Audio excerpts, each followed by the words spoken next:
मुझे याद है जब मैं 10th और 12th में थी, दोनों ही टाइम पे मैंने बहुत अच्छे से पढ़ाई करी थी। क्लासेस का जब टेस्ट भी होता था तो मैं ही फर्स्ट आती थी और हमेशा मेरे को अच्छे मार्क्स आते थे। हमेशा पढ़ाई में मैं अच्छी रही थी 10th और 12th में। बट जब मेन एग्जाम के रिजल्ट्स की बारी आई तो मेरे से अच्छे अच्छे परसेंटेज वाले बच्चे आए। वो बच्चे जिनको टेस्ट में मुझसे कम आते थे उनको एग्जाम में मुझसे ज्यादा परसेंटेज आई है। और ये सिर्फ 10th में नहीं हुआ, मेरे साथ 12th में भी हुआ। मुझे नहीं समझ आता था कि यार ऐसे कैसे हो गया, ये लोग को तो मुझसे कम आते थे, ऐसा इन्होंने क्या कर दिया कि इनको ज्यादा आ गया। उसके बाद मैंने किया CS ऑप्ट। अब CS का पोर्शन है काफी बड़ा, तो इसमें सिर्फ पढ़ाई से काम नहीं चलती थी, पढ़ाई के साथ ही साथ मुझे रिवीजन भी करना पड़ता था क्योंकि इतनी सारी चीजें मुझे याद रखनी रहती थी। CS मेरा सक्सेसफुली क्लियर हो गया, मुझे तीनों में ऑल इंडिया रैंक भी आ गई। और तब जाके मुझे समझा कि 10th और 12th में मैंने जो नहीं किया था वो था रिवीजन। मैंने 10th और 12th में रिवीजन पे इतना ध्यान नहीं दिया था, मैं सिर्फ पढ़ती थी एंड इसीलिए वो बच्चे मुझसे आगे निकल गए जो चाहे कम पढ़ते थे बट जो भी पढ़ते थे उसको जरूर रिवाइज करते थे। So yes friends, welcome back to my channel. This is Neha Patel and आज के वीडियो में हम स्टडी का सबसे इंपॉर्टेंट एस्पेक्ट को कवर करेंगे जो है रिविजन। जैसे नींबू के बिना नींबू पानी अधूरा होता है, रेनबो के बिना बारिश अधूरा होता है, चीनी के बिना चाय अधूरी होती है, वैसे ही रिवीजन के बिना पढ़ाई अधूरी है। बहुत इंपॉर्टेंट रोल होता है रिवीजन का। हम आज की वीडियो में देखेंगे रिवीजन को किस तरीके से करना चाहिए, कब से स्टार्ट करना चाहिए और इसके क्या क्या टेक्निक्स होते हैं। सो yes friends, let's start the video. सबसे पहली और मोस्ट इंपॉर्टेंट टेक्निक जो आपको डे 1 से ऑफ योर जर्नी स्टार्ट कर देनी है वो ये है कि विद इन 24 आवर्स आपको जो भी आपने कॉन्सेप्ट पढ़ा है उसको रिवाइज करना है। अब इसके पीछे एक साइंटिफिक फंडा है जो ये है कि अगर आप 24 घंटे के अंदर ही अंदर कुछ चीज को रिवाइज कर लेते हो तो वो चीज आपके माइंड में लॉन्ग टर्म के लिए बैठ जाती है और उसको भूलना नामुमकिन हो जाता है। अब देखो, आपको क्या लगता होगा ना, समझो आपका लेक्चर चल रहा है, 9 घंटे के लेक्चर्स चल रहे हैं, आपको लग रहा होगा यार ये लेक्चर खत्म हुआ नहीं कि अब हम रिवीजन कब करने बैठे, हमारे पास टाइम कहाँ है ये सब करने का। आपको लगता होगा 9 घंटे के लेक्चर है तो उतना ही टाइम आपको रिवीजन में भी लगेगा, बट ऐसे नहीं होता है। आप समझो 2-3 घंटे की मूवी देखने गए, अब आपको आपके दोस्त को मूवी एक्सप्लेन करनी है तो क्या आप 2-3 घंटा लगाओगे एक्सप्लेन करने में? नहीं ना, आप तो 5-10 मिनट में बता दोगे पिक्चर। वैसे ही लेक्चर को रिवाइज करना होता है। जैसे ही आप 2-3 घंटे का एक लेक्चर देखते हो, उसका रिवीजन ज्यादा से ज्यादा 15 मिनट लगेगा, उससे ज्यादा नहीं लगता है। बट ये 15 मिनट आपका साल बचा देगा, आपके आगे का करियर बना देगा अगर आपने वो प्रॉपरली रिवाइज कर लिया तो जो भी आपको लेक्चर में पढ़ाया जा रहा है आज के दिन, मेक श्योर करो या तो कोशिश करो कि आप उसी दिन सेम डे उसको रिवाइज करो। अब रिवीजन करने में आपका ज्यादा टाइम नहीं जाएगा। सेकेंड टेक्निक मैं आपको बताती हूँ आपको किस तरीके से रिवाइज करनी है। इस टेक्निक के बारे में मैंने अपने बहुत सारे वीडियोस में बहुत बारी बता दी है क्योंकि ये टेक्निक है ही लाजवाब, जो है माइंड मैप और इंडेक्स मैपिंग।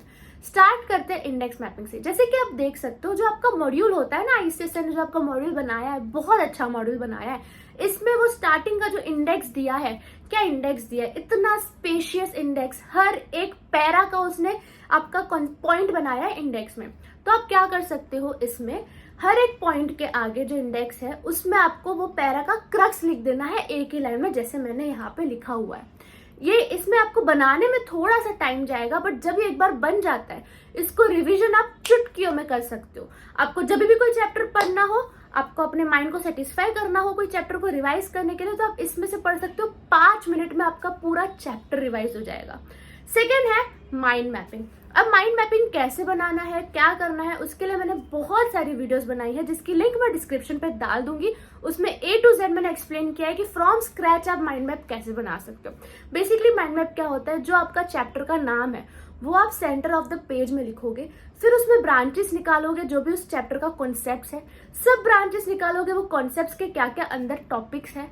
इस तरीके से जो आपका 20-30 पेज का चैप्टर होता है वो आप 1-2 पेज में ही कवर कर सकते हो। ये है माइंड मैपिंग का पावर। इंडेक्स मैपिंग और माइंड मैपिंग दोनों ही रिवीजन के बेस्ट टूल्स होते हैं और अगर इसको इस्तेमाल करना आप सीख गए तो आप एक एक चैप्टर 5-5 मिनट में रिवाइज कर सकते हैं। थर्ड एंड जो काफी लोगों को नहीं पता होता है, ये टेक्निक है पास्ट पेपर्स को सॉल्व करना। यस, पास्ट पेपर्स को जब आप सॉल्व करते हो उससे आपका रिवीजन भी होता है और आप उससे पास्ट ईयर के क्वेश्चंस भी सॉल्व कर रहे हो। इसका मतलब ये कि एक तीर से दो निशान। यही तो स्मार्ट बच्चे करते हैं यार, दे सेव टाइम। अब जब आप पास्ट पेपर सॉल्व करते हो, समझो आपने कोई एक चैप्टर पढ़ा, उसका पास्ट पेपर लेके बैठे, तो आप जब पास्ट उस क्वेश्चन का आंसर देखते हो तो आपका रिवीजन हो रहा है वो आंसर देख के, वो आपको क्वेश्चन देख के समझ भी आ रहा है कि अच्छा हाँ ऐसे क्वेश्चन पूछे जाते हैं। तो इससे आपको दोनों चीज समझ आ रही है कि ये क्वेश्चन इंपॉर्टेंट है, आपका रिवीजन भी हो रहा है। तो पास्ट पेपर सॉल्व करना मत भूलना, ये बहुत इंपॉर्टेंट होता है, इससे रिविजन भी होता है और इसमें से काफी सारे ICSI क्वेश्चंस रिपीट भी करता है, इससे आपका कॉन्फिडेंस भी बढ़ेगा। सो solve past papers. Fourth technique तो बहुत ही ज्यादा सस्ती है, 50-60 रुपीज में आपका स्टिकी नोट्स आ जाता है, बट ये 50-60 रुपए आपका पूरा स्टडी लाइफ बचा सकता है।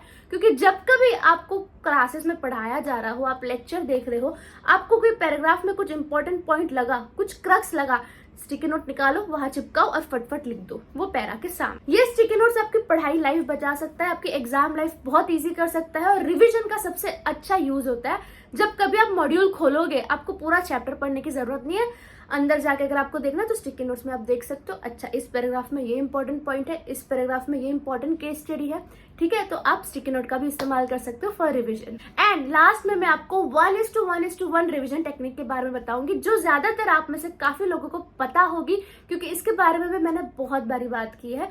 सो ये टेक्निक है कि जो भी आज आप कॉन्सेप्ट पढ़ रहे हो सेल्फ स्टडी के टाइम पे, उसको आपको कल रिवाइज करना है। वही सेम कॉन्सेप्ट आप एक हफ्ते बाद भी रिवाइज करोगे और वही सेम कॉन्सेप्ट आप एक महीने बाद भी रिवाइज करोगे। एक डायरी मेंटेन कर लो, पेज नंबर उसमें डेट होना चाहिए, उसमें लिख दो कि समझो आज 1 तारीख को आपने कोई एक RPT का कॉन्सेप्ट पढ़ा, तो आपको 2 तारीख को भी वो पढ़ना है, 7 तारीख को भी वो पढ़ना है और अगले महीने की 1 तारीख को भी वो पढ़ना है और डायरी में वो लिख दो। हर सुबह उठ के वो डायरी ओपन करो और देखो आज मुझे क्या क्या रिवाइज करना है। इस तरीके से आप कभी भी कोई भी कॉन्सेप्ट नहीं भूलोगे। So yes friends, that's it. I hope आपको आज का वीडियो बहुत ही ज्यादा यूजफुल लगा हो and don't forget to revise as much as you can. Bye, best of luck.